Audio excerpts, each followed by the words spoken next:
with kids trying to, I mean, it's like the whole TikTok debate, trying to say, okay, we're going to shut down TikTok in the U.S.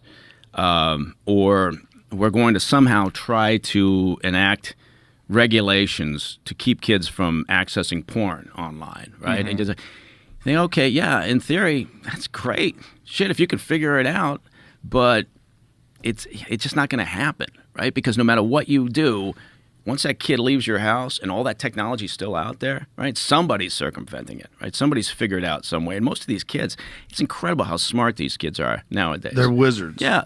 So, well, they just banned TikTok in India, which I thought was really fascinating. I'm like, wow, India is more on the ball than America. Yeah. Well, they may, I forget what their version of TikTok is, but that might be also sort of a nationalistic play. There may be a business element to that as well, where they're looking to drive more of their consumers. It's obviously a massive market, so they may be looking to drive more of their consumers to their version, right? It's like China. China's got its own version.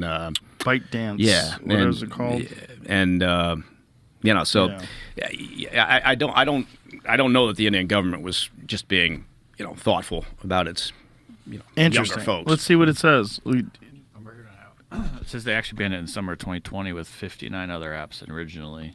And this is what happened after that. I was reading that right now to see if I could get I thought it was really recent. Well, no, so this article is from like today or whatever. Just why India banned TikTok and what the U.S. can learn from it as pressure mounts for Biden to follow suit. Pressure. Oof. I haven't seen any of this pressure. This was so like in 2020 they originally did it. It says after a geopolitical dispute with China, India banned the app entirely, citing a law that allows the government to block websites and apps in the interest of the country's sovereignty and integrity.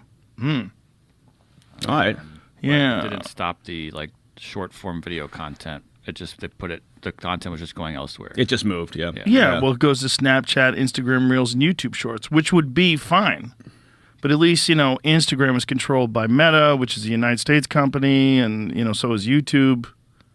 Yeah, the creepy thing is the data, and their policy. Right. When you agree to sign up for TikTok and you read like the use policy, you're like, whoa. Which nobody does. You did that. You read that, and it's like people say, "What the fuck?" It actually says that, and I'm sure you drove a lot of people to that user agreement. It's probably the first time anybody's ever read a user agreement, right? On all I of couldn't fucking believe it when I was reading it.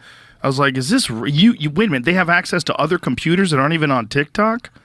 They can share with government. Yeah. Right. And that is the thing. Look, if people say, well, fuck, you know, Google, you know, all sorts of platforms gather all sorts of information unless you opt out. And even when you opt out, you know, there's still accessible information there. So, but the big point here is it's a Chinese state-sponsored entity, right? Yeah. And if the government wants something, that company is going to provide it. And the idea that the U.S. reps would say, nah, it's not the case, is just horseshit. There would never be a moment where a Chinese company would refuse to share data with the Chinese regime.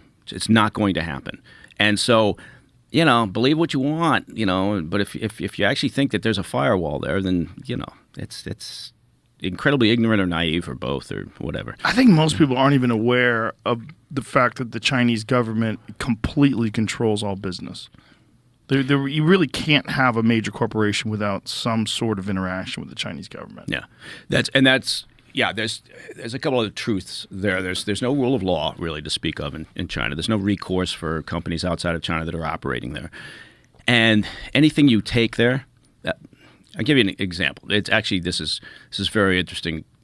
Well, maybe it's not interesting to everybody, but the end of this past year, so I think it was mid-November or so, the Department of Justice, you know, released some information about it'd been a fairly long-standing case that the FBI had been involved in, and DOJ and others, about a Chinese intelligence officer. Now, the interesting thing about this case was this individual, right, Zhu, Yang Zhengzhu, was the first Chinese intelligence officer to be extradited to the U.S.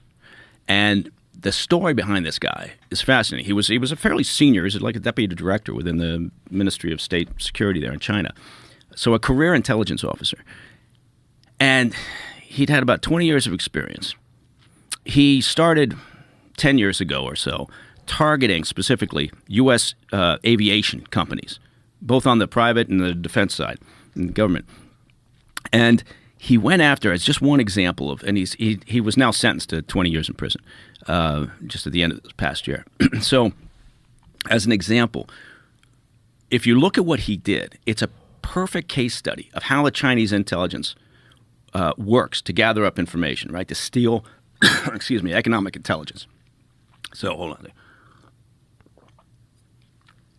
Remember that clip where Marco Rubio reached for his water? I don't remember that clip. I don't follow CNN or C-SPAN like you follow. You follow it like I follow the UFC. Yeah, that's it. Remember when he reached for the water? Remember? Oh, it's fantastic. I know. What are you doing? Oh, here he goes. Yeah, there you go. Here's Marcia. In safeguarding human rights. The world is a better place when America is the strongest nation on earth. But we can't remain powerful if we don't have an economy that can afford it. In the short time that I've been here in Washington, nothing has frustrated me more than false choices like the one the president laid out tonight. The choice isn't just between I don't big trust you. government. Whoever told him you should do that, don't do it. First of all, drink out of a goddamn man-sized bottle of water.